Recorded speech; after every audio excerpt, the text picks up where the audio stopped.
सर्वांना माझा नमस्कार। मुरली स्टुडिओ या शैक्षणिक यूट्यूब चॅनलमध्ये तुम्हा सर्वांचं स्वागत आहे। मित्रहो, आज सुंदरसा विषय आणि त्या विषयावर आपण थोडक्यात माहिती बघणार आहोत।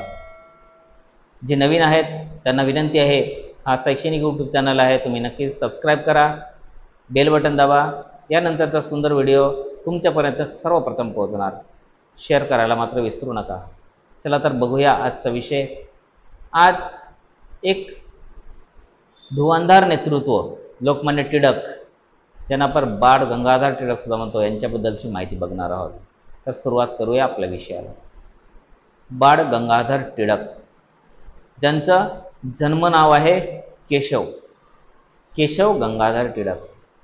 त्यांचा जन्म झाला 23 जुलै 1856 मध्ये।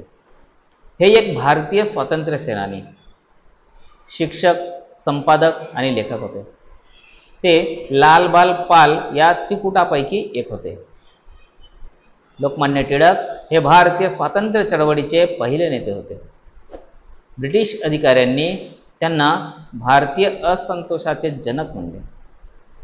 त्यांना लोकमान्य ही पदवी देखील बहाल करण्यात आली, ज्याचा अर्थ लोकांनी त्यांचा नेता म्हणून स्वीकार केला असा होतो। महात्मा गांधींनी त्यांना आधुनिक भारताचा निर्माता सुद्धा म्हणाले। टिळक हे स्वराज्याचे पहिले आणि प्रबळ पुरस्कर्ते होते। तसेच ते भारतीय स्वातंत्र्य चळवळीतील एक मजबूत जहालवादी नेते होते। स्वराज्य हा माझा जन्मसिद्ध हक्क आहे आणि तो मी मिळविणारच, या त्यांच्या घोषणेसाठी ते ओळखले जातात।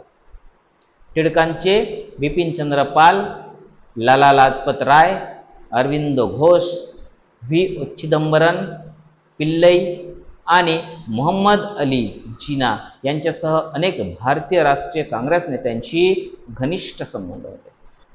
लोकमान्य टिळक यांचा प्रारंभिक जीवन कसं होतं त्यावर आपण नजर टाकूया।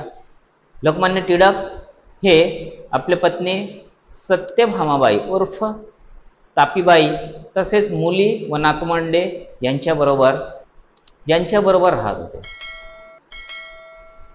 केशव गंगाधर टिळक यांचा जन्म 23 जुलै 1856 रोजी रत्नागिरी येथे एका मराठी हिंदू चित्पावन ब्राह्मण कुटुंबात झाला, जे सध्याच्या महाराष्ट्रातील रत्नागिरी जिल्ह्याचे मुख्यालय आहे। तत्कालीन बॉम्बे प्रेसिडेन्सी त्यांचे वडिलोपार्जित गाव चिखली होते। त्यांचे वडील गंगाधर टिळक हे शाळेत शिकत होते आणि टिळक 16 वर्षाचे असताना त्यांचे निधन झाले।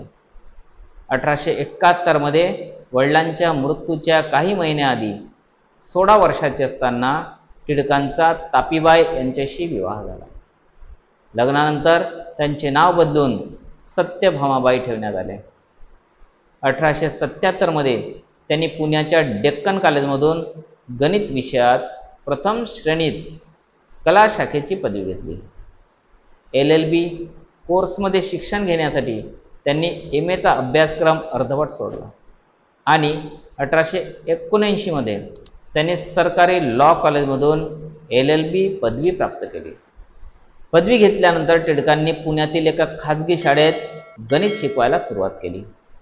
पुढे नवीन शाळेतील सहकाऱ्यांशी वैचारिक मतभेद झाल्याने त्यांनी माघार घेतली आणि पत्रकार बनले। टिळकांनी सार्वजनिक कार्यात सक्रिय सहभाग घेतला। ते म्हणायचे, धर्म आणि व्यावहारिक जीवन वेगळे नाही, केवळ स्वतःसाठी काम न करता देशाला आपले कुटुंब बनवणे हाच खरा आत्मा आहे। पुढची पायरी म्हणजे मानवतेची सेवा करणे। लोकमान्य टिळकांनी त्यांच्या प्रदीर्घ राजकीय कारकिर्दीत ब्रिटिश राजवटीपासून भारतीय स्वतंत्रता व स्वायत्ततेसाठी लढा दिला। महात्मा गांधी यांच्या आधी ते सर्वात प्रसिद्ध भारतीय राजकीय नेते होते। त्यांचे समकालीन सहकारी गोपाळकृष्ण गोखले यांच्या विपरीत टिळक हे प्रखर राष्ट्रवादी परंतु सामाजिक परंपरावादी मानले जात होते। त्यांना अनेक प्रसंगी तुरुंगवास भोगावा लागला। मंडाले येथे ते दीर्घकाळ तुरुंगात होते। त्यांच्या राजकीय जीवनाच्या एका टप्प्यावर ब्रिटिश लेखक सर व्हॅलेंटाईन चिरोल यांनी त्यांना भारतीय अशांततेचे जनक म्हणाले होते. टिळक यांनी 1890 मध्ये भारतीय राष्ट्रीय काँग्रेसमध्ये सामील झाले. त्यांनी विशेषतः स्वराज्याच्या लढण्यासाठी काँग्रेसच्या मवाळ वृत्तीला विरोध केला. तो त्यावेळच्या सर्वात प्रतिष्ठित जहालवादींपैकी एक होते. खरे तर 1905 ते 1907च्या स्वदेशी चळवळीमुळे भारतीय राष्ट्रीय काँग्रेसमध्ये मवाळवादी आणि जहालवादी अशी विभागणी झाली होती. तत्कालीन भारतीय नेतृत्वात भारतास स्वातंत्र्य मिळवण्यासाठी इंग्रजांशी व्यवहार कसा असावा याबद्दल दोन स्पष्ट मतप्रवाह होते. इंग्रजांशी जुळवून घेऊन भारतास स्वातंत्र्य देण्यास त्यांची मनधरणी करणे हा मतप्रवाह मवाळवाद समजला जातो. तर इंग्रजांनी भारतास स्वातंत्र्य दिलेच पाहिजे व त्यासाठी त्यांच्याशी असलेले मतभेद उघड करून वेळ आल्यास कारवाया आंदोलने करणे हा मतप्रवाह जहालवाद समजला जातो. टिळक जहालवादी होते. राजकीय जनजागृतीसाठी इसवी सन 1893 साली टिळकांनी घरगुती गणेशोत्सव हा सार्वजनिकरित्या सुरू केला आणि महात्मा फुलेंनी सुरू केलेल्या शिवाजी जयंतीला व्यापक स्वरूपात साजरी करणे. शिवजयंती आणि गणेशोत्सव या सार्वजनिक सणाद्वारे ब्रिटिशांविरुद्ध लोकांना उभे राहण्यासाठी जागृत करणे हे टिळकांचे उद्दिष्ट होते. चिपळूणकर, टिळक व आगरकर यांनी 1881 मध्ये आर्यभूषण छापखाना काढला. टिळकांनी इतर सहकाऱ्यांच्या मदतीने इसवी सन 1881 साली केसरी व मराठा ही वृत्तपत्रे सुरू केली. यापैकी केसरी हे मराठीतून प्रसिद्ध होत होते तर मराठा हे इंग्रजीतून. प्रारंभी आगरकर केसरीचे व टिळक मराठाचे संपादक होते. अलिप्त भारतीय समाजाला भोवताली घडणाऱ्या घटनांना निरपेक्ष अहवाल देणे हा केसरीचा मुख्य उद्देश होता. जनतेला स्वातंत्र्य चळवळींसाठी उद्युक्त करणे व सामाजिक परिवर्तनांसाठी जनजागृती करणे या विचारांनी केसरी सुरू झाले. केसरीमधून त्या काळातील राजकीय आणि सामाजिक विषयांवर भाष्य तसेच समकालीन मराठी साहित्याची परीक्षणे प्रकाशित होत असत. मराठा वृत्तपत्र हे मुख्यत्वे शिक्षित भारतीय समाजासाठी होते. त्यामध्ये देश विदेशातील घटना व त्यावरील भाष्य छापून येत असे. दोन्ही वर्तमानपत्रे भारतीयांमध्ये खूप लवकर लोकप्रिय झाली. इसवी सन 1882च्या अखेरीस केसरी हे भारतातील सर्वाधिक खप असलेले प्रादेशिक वर्तमानपत्र ठरले.